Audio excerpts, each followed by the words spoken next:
आज का हमारा टॉपिक बहुत ही इम्पोर्टेंट टॉपिक है और इस टॉपिक से आपके एमए एमएससी एंट्रेंस एग्ज़ाम में क्वेश्चन आने ही आने हैं। एक ना एक क्वेश्चन इससे ज़रूर आता है क्योंकि ये बहुत ही इम्पोर्टेंट टॉपिक है। और हमारा टॉपिक क्या है? यांत्रिक परिचर्या, वस्त्रों की यांत्रिक परिचर्या। मतलब ये है कि वस्त्रों की यांत्रिक परिचर्या कैसे करते हैं।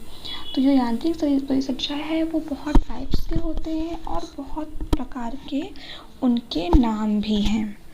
तो उनके नाम और उनके कार्य के हिसाब से हम आज पढ़ाई करेंगे वस्त्रों की परिचर्या, यांत्रिक परिचर्या। तो सबसे पहला क्या है? सेंफोराइजिंग। सेंफोराइजिंग से हम क्या करते हैं? सेंफोराइजिंग प्रक्रिया कर हम वस्त्रों को सिकुड़ने से रोकते हैं।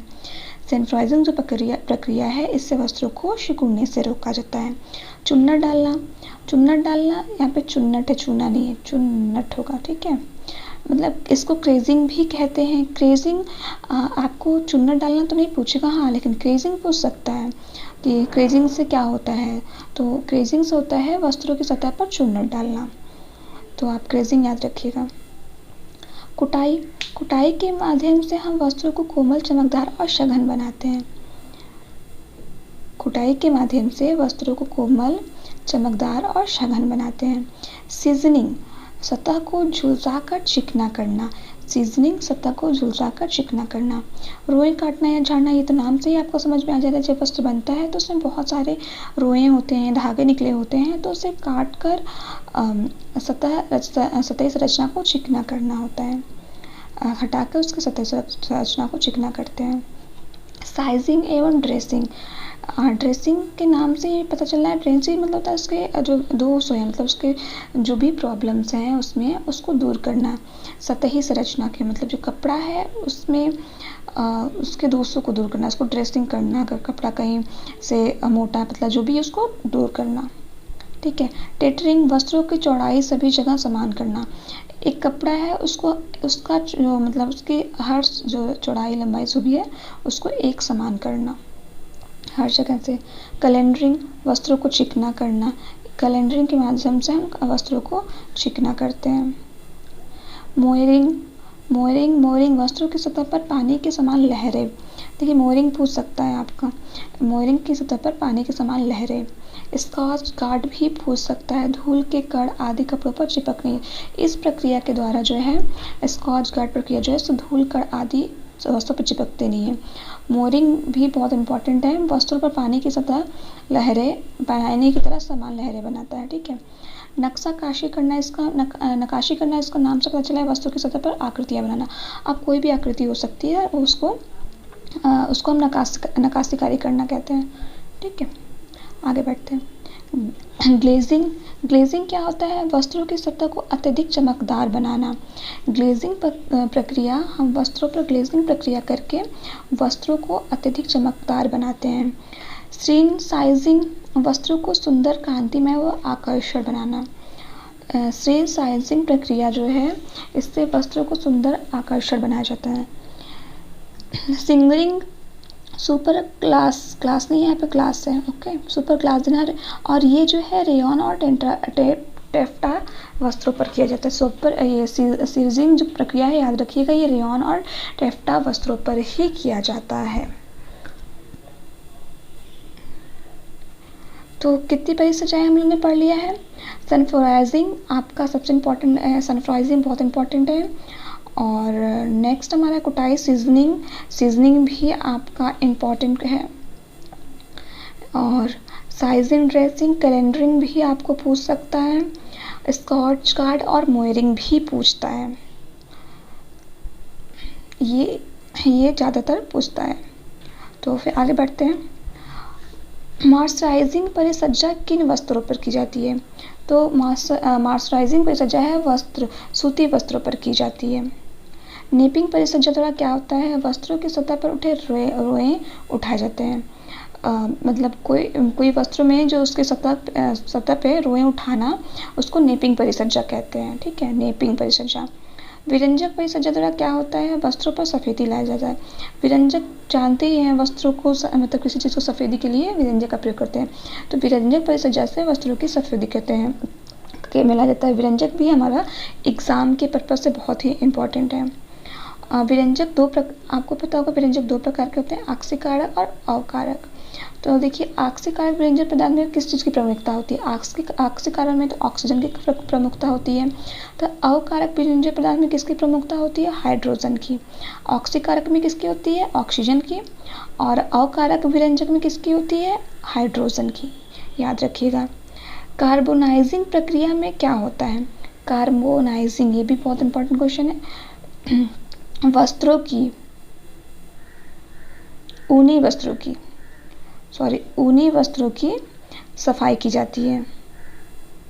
ऊनी वस्त्रों की सफाई की जाती है। इस प्रक्रिया में ऊनी वस्त्रों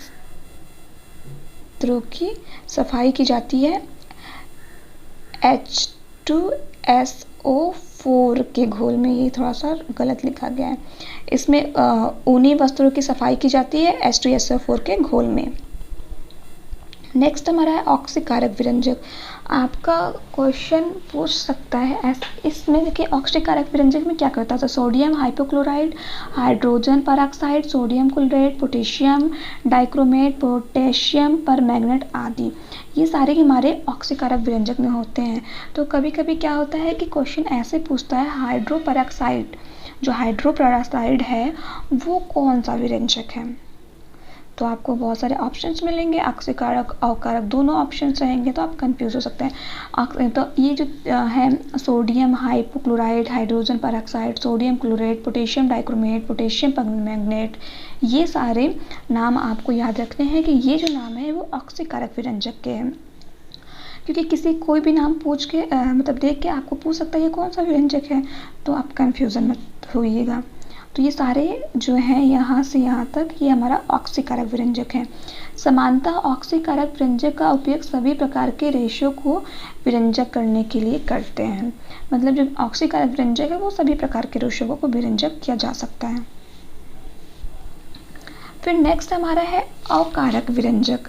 अवकारक विरंजक जो है इससे क्या होता है? टिटनेस क्लोराइड इसमें है, tetanus chloride, stannous chloride, sodium chloride, sodium bisulphate इत्यादि। तो ये आपको अवकारक विरंजक में ये तीन ही नाम है, मतलब ये तीन ही जो केमिकल है वो अवकारक विरंजक में है। अवकारक विरंजक प्रोटीन तंतु हेतु प्रयोग में होता है। अवकारक विरंजक है केवल प्रोटीन तंतुओं में उपयोग होता है। और आप प्रोटीन तंतुएं समझ सकते हैं।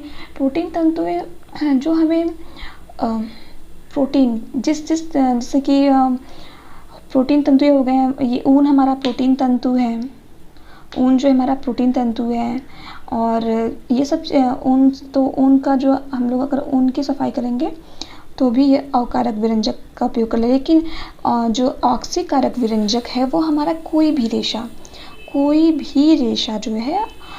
रेशा ऑक्सीकारक कर सकता है। लेकिन अवकारक विरंजक केवल प्रोटीन तंतुओं के, जो भी तंतुएं प्रोटीन वाले तंतुएं हैं वही ही जो है ये विरंजक कर सकता है। आगे बढ़ते हैं।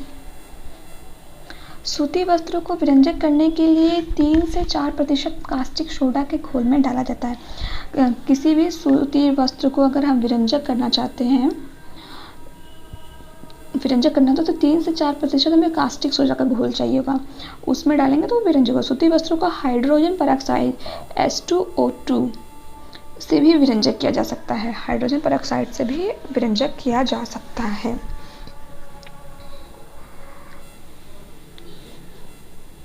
थैंक यू फ्रेंड्स, आज के लिए बस इतना ही। आज आप लोगों को मैंने परिसज्जा कितने प्रकार की होती है और परिसज्जा का नाम और उनके कार्य बताया है, और विरंजक के प्रकार बताया है, और विरंजक में उपयोग होने वाले जो भी केमिकल हैं उनके नाम बताया, और विरंजक किस प्रकार के रेशे को विरंजक किया जाता है।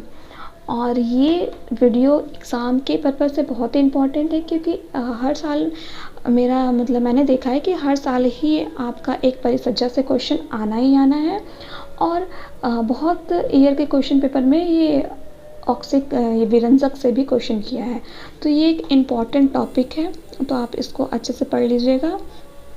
और मेरे वीडियो को सब्सक्राइब कर दीजिए जिससे आपको हर रोज़ के अपडेट मिलती रहें और आप अधिक से अधिक क्वेश्चंस पढ़ सकें। तो फिर कल मिलते हैं नए क्वेश्चंस के साथ।